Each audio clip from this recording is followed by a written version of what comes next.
So, let's get on to some actual news, because we haven't done that in a while. We had mod testing last week. So, of course, the big news. Cyberpunk 2077's been delayed for 2 more months. Will not be coming out until Christmas. Well, just before Christmas. And the internet melted down, which I don't quite understand.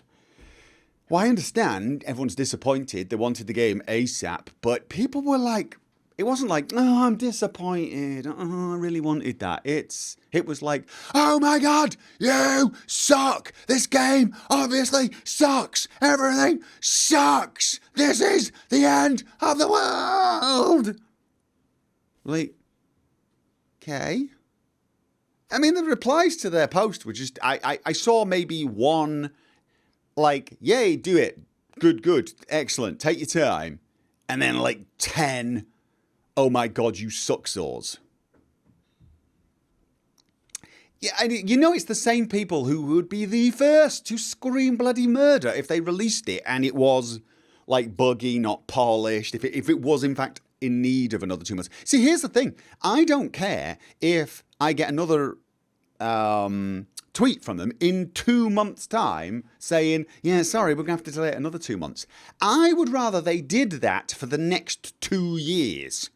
And finally released it without bugs, without, any problems, and without killing their developers. If they had to spend 2 more years making it actually... Oh, we had a hype train success. There we go. We got a level 2 emote. I would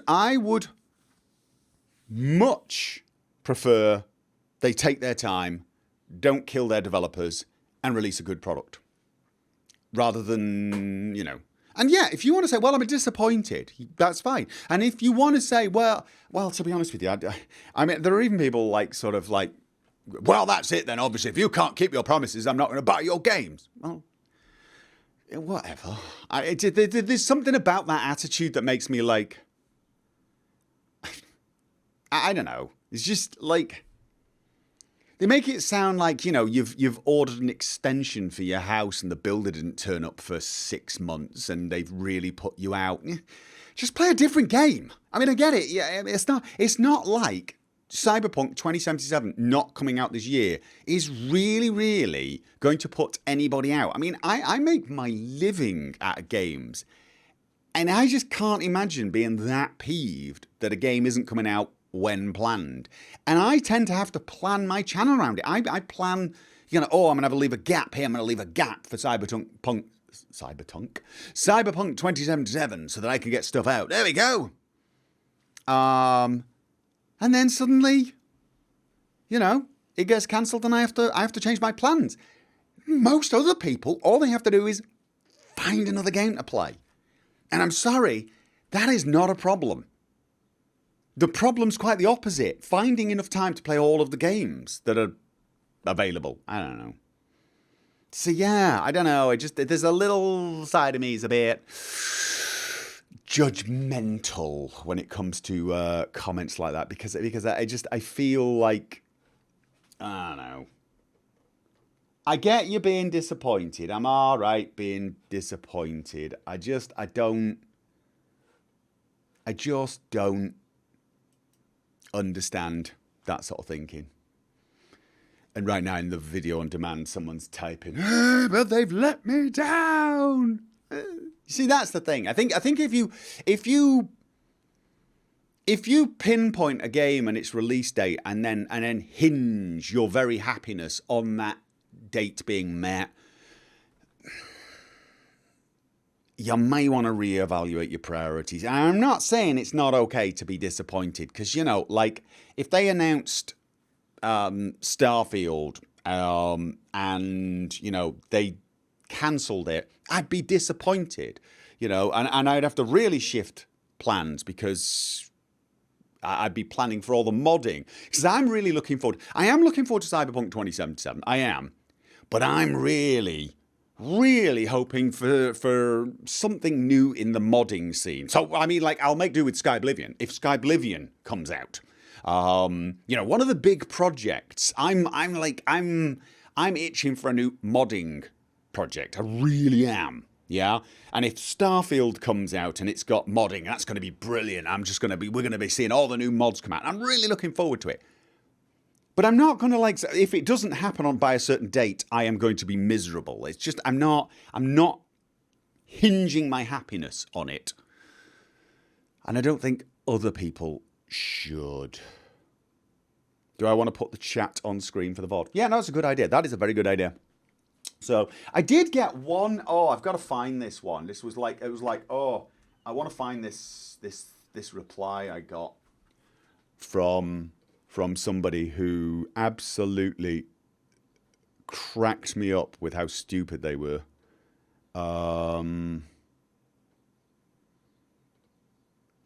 They basically were. Oh, here it is. Here it is. Oh, this one was. It said, because I basically said, yeah, good. Take your time. I can't remember what I wrote. I wrote something like, I'd rather you take time to polish the game rather than, the blood and tears of overworked developers. Yeah? That's basically what I said. And the reply I got from one person was, that's what people say who were paid to be positive about broken products. Just like they bribed you to praise Witcher 3, even though it was just as broken as Fallout 76. I mean, I had to wonder if that was a Poe. For a start, I was never actually paid to be positive about anything. I've never actually done a paid promotion.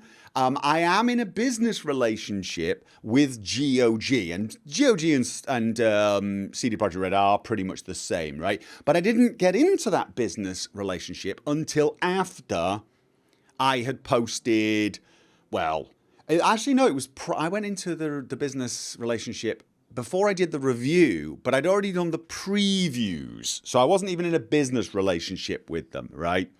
But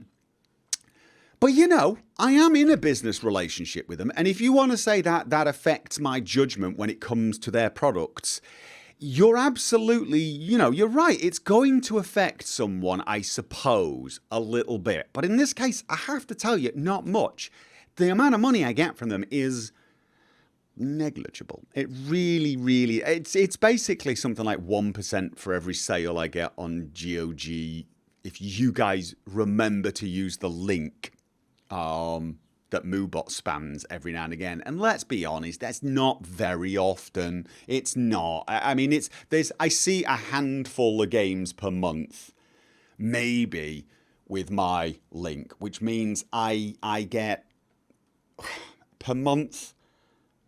Not a lot. I mean, I'm not complaining either. I'm not even complaining. I mean, it's the only reason I went into partnership with them is I liked CD Projekt Red and I liked GOG, and I'm okay promoting using GOG, and I don't even do it often enough. I really don't do it often enough. I should shill more often for them. Not that would make me more money either, but they are, I think, a better option than Steam. Now, you might argue, wouldn't it be better to not be a partner, and then your words would have more weight? And my answer to that is, technically that's probably true, but in reality, not. If I say something positive about GOG, how someone takes it seems to completely depend on their own, I wasn't going to say preconceived, but their own already formed idea of how good GOG is. So if they like GOG and I promote it, they're willing to accept it whether or not I get no money or I get $1 million from them or something. If they hate GOG, I'm a paid shill, even if I'm not getting a cent from them. So it doesn't actually seem to matter whether or not I'm in a partnership with GOG. It matters not one whit as to what people think of me or how much weight they give to my opinion, right? It really doesn't seem to matter. I do occasionally see, like I did a review, I think it was for Witcher 3. I did a review for Witcher 3 or one of the DLCs, and I did say, note, I am a partner of GOG, and they actually took time out of their busy day to repeat what I'd said about warning that I was in business partnership, so I was biased, and wrote, then this video is completely pointless, not watching. And I really did feel like, okay, your comment is completely pointless. Stopped reading. I mean, like, Really? Really? Really? When somebody admits their biases to you when giving your opinion, you should probably celebrate that rather than, down on them for it. Everyone has biases. Oh dear.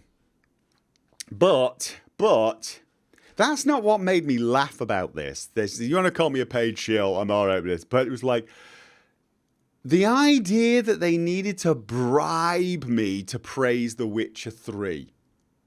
The idea that Witcher 3 required bribery for people to give it positive praise. That's just a whole new level of stupid. Only beaten by the second half of his sentence, which was, even though it was just as broken as Fallout 76. I'm like, just at that point, I was like, yeah, no, you are possibly the stupidest person I've met in a while. It's like, oh dear. What? Just as that's what made me think I was reading a Poe, maybe. If you are the sort of person who thinks Witcher 3 was as broken as Fallout 76 and that I had to be bribed to to make a positive review video about it, you're only following me because you're a hate watcher. Get a life. Seriously. I mean, the fact that you think such stupid things is pretty damned amazing. But the fact that you follow someone on Twitter whose views you must just fundamentally loathe and detest. Get a life.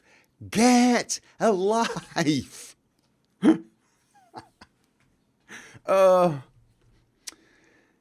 But anyway, back to the original point, which was I am glad they are delaying Cyberpunk 2077. I would much rather they did that than feel the need to put their developers under stress or put them at risk, especially with the pandemic going on. Let your developers do more work from home. Give them time off. Delay it by a year. It's not a problem. Isn't Bloodlines delayed? When's Bloodlines coming out? Bloodlines 2. I think that's next year, actually. Might be wrong. As long as you keep addressing comments like this and talk about them, they won't. Oh, I don't address most of them. I ignore. I don't read a lot of Twitter comments, to be honest. This one was just so funny. I had to respond. It was so bad it was funny. You know what I mean? It actually entertained me. That person brought some positivity into the world just by pretty much flagging their own stupidity and bringing attention to it. Delay does not ease crunch. Yes, it does. Yes, it does. No offense, but that's a daft stance. That is a daft stance. Delaying a product and giving your developers time to finish something without crunch, it's the only way to do it. It is. If you don't delay a product, there is no way to avoid crunch, or releasing a buggy product. No offense, but that comment seems out there on the face of it. Okay, to avoid crunch or releasing a buggy product, you have to delay. There is no other option. No one wants to release a game in 2020. Yeah, because it's 2020. That might be true. Bloodlines 2 looks like it needs some work from the footage they've shown. Maybe. I'm not going to judge Bloodlines by the game mechanics, though. It's going to be the story. So, delaying a product makes it possible to not crunch, but they could crunch anyway. Well, yeah, no, which I think is why it's important to say to CD Projekt Red, yes, delay things, don't put the stress onto your workers.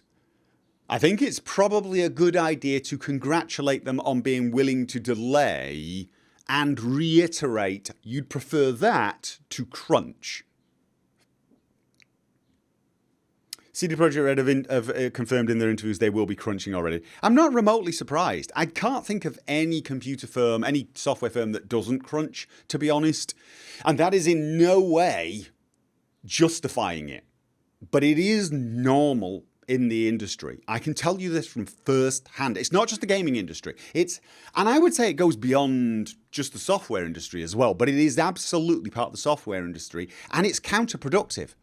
It's counterproductive. It's one of these things that's instinctive. If we make everyone work harder and longer, just towards the end, we'll get it all done. But it actually has the opposite effect, I believe. I personally believe it's counterproductive. It would be better if they delayed it for 6 months and didn't crunch than delay it for 2 months and crunch. I think it would be better. But, you know, what is crunch? Crunch is just where you basically demand your developers work 60-hour weeks, 100-hour weeks, etc. And it can be soul-crushing, it can affect your health, and it definitely affects your work. You can actually be slightly more effective for very short periods of crunch. If you crunch for a week, you can sort of make it work. But it usually works better in small companies where the people are actually emotionally invested in the product and the company way more than a big company. The bigger the company, the less effective crunch is, I'm afraid. So, but it's essentially that. But it's a culture, and it is a culture. Crunch is a culture, and it goes beyond just demanding your workers do this work. It's where you glorify it. It's where you go, you should be willing to sacrifice for the company and for the product. And it's a bad culture. It's a bad culture because I think what actually a better culture would be is if the company says, we are willing to sacrifice for you, our employees, because you are important. Because ironically, that actually motivates your workers, and they'll actually volunteer sometimes to do a little bit of crunch on the side, etc., etc. So it's just, but I also get it. I completely understand the thing. If you've spent 5 and 6 years making a product, and then the last few months you're getting close to a release time, and you're like, oh God, we got to get this done, and everything. There is a natural ramp up, and I understand why that culture exists. I just don't think it works. So,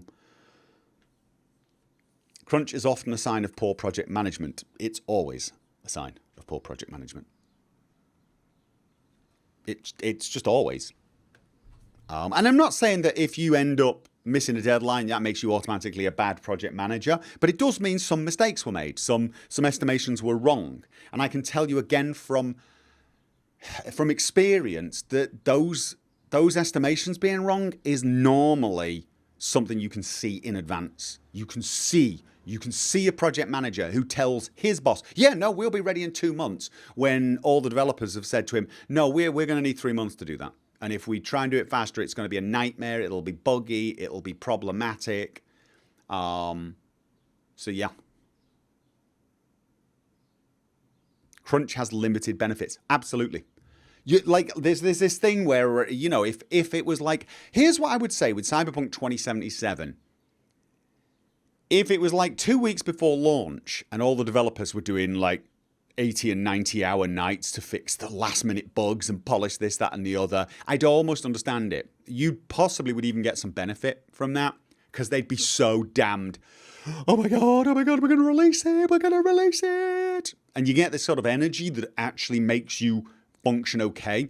You just can't keep that up for long periods. Long periods like that you will go over this initial spike where you're actually producing more, and you will rapidly crash down and start producing less over long-term periods. It's counterproductive. So don't do it. But yeah, so overall, I think them delaying this is a good idea, and I wish more people would commend them for it and show a willingness to wait. Because if we're not willing to show, you know, that we will wait for their product, they are more likely to crunch their developers. So, you know, I guess what I'm saying to everyone is, you know, go whenever you see something like a delay on a game, try to congratulate the game developer. If you believe, like, you know, well, as I say, it's honest. I mean, it's by its nature, it'd have to be a weird situation where they were delaying it for some nefarious reason, like it's completely finished, but we're going to delay it because somehow this will make us more money. I suppose it could be, you know what, we're going to delay it until the next console comes out because, frankly, it'll run better on it. I'm not sure how I'd feel about that, because I sort of understand that as well. There's the little side of me going, yeah, that sounds like reasonably sound business thing. You don't want to release it on, like, the old console, and if, like, 2 months later the next console comes out and the game would have looked a lot better and got a lot better, you know, there's something to be said for timing, isn't there? There's something to be said for, you've made a game that's Christmas themed and delaying it so that you can release it at Christmas. You know, there's something to be said for timing. So even then I'd be like, you know, okay. Better launch window could be the reason. And to be honest with you, if there is an advantage to them launching it at a certain date, as in they will sell more, I can't argue with that. I can't. They're a business. End of the day, they're a business. And if they could launch it in September, but it would make 70% of the initial sales if they launched it in November, I got to be saying, like, you know, seriously, if you've crunched the numbers and you just can see a lot more people are going to buy it then and it will get a better review or whatever, you'd have to be kind of nuts to not do that, I feel. I mean, we don't scream at Bethesda because they pick strangely weird dates quite deliberately, you know. I mean, like, we're going to release this on the 11th of the 11th of the 11th. Don't tell me that just happened to be the date, right? You picked it because it looks cool. And you know what? I get it. You know? You want to release a game that's, you know, marijuana themed and you want to wait till the 20th of April, you just go for it. Do it. But anyway, so I have definitely gone off the... Right, let's look back at the subs. What have I missed? Because we've got Avery gifting a sub to Johnny Brave and Mikaboshia resub. Thank you very much. Green Phoenix. Sorry, I'm missing cheers because I'm going to put my headphones on my neck, but it's making my neck warm. But hopefully I'll hear them now. Oh, not so much. I really can't hear it unless I have the headphones on. All right. I'm putting the headphones on for you guys. I'm suffering the heat for you. The Green Phoenix said, what do you think of the free copies of The Witcher they're doing with The Witcher 1? Was glad to switch from the Steam version to the DRM free version, I assume you meant. Though I paid for the DLC again. I didn't know they were giving away free copies of The Witcher. But I'd be for it. Nuevo, thank you for the resub, and Fish Fiend, thank you for the resub. So, they were caught up. So yeah, overall, big fan of delays. Not really, but big fan of a willingness to delay. Such a bad shill. I am the worst, aren't I? I mean, here's the thing. Here's what gets me. Nobody ever accuses me of being a viewer shill. No one. I never get that. Oh, you're only playing this game because your viewers paid you to do it. Which is semi-true. You know, my viewers say, we want you to play such and such a game and we will watch you play it. And we will occasionally throw money at you. And I go, okay. No one goes, God, you're a shill. Nightmare, thank you for gifting more subs. Goat Simulator comes to mind. Yeah, I mean... Oh. I don't mind being a shill for my subs and my patrons and people who donate and cheer. Because you basically make this all possible. And it's nice that I can shill for the actual consumer of the product I make. I mean, essentially, I suppose you should argue that's not really shilling, is it? I'm making what you guys want me to make, and you pay me to make it, sort of, in a way. I know it's a weird way to think of it, but I suppose that's technically what it is. That's not really shilling, is it? Is that shilling? But isn't that just everything then? Aren't cake makers just shilling by making cakes for people who are willing to throw money at them for a cake? I think shilling involves actually changing your opinion based upon the money you get, I think that's the thing. So when people say you're a shill for writing positive things about Witcher 3, it's inherent in that accusation that I actually hate Witcher 3. I actually hated it, and I just said I liked it because they paid me money. And that's just whole new levels of stupid, if you ask me.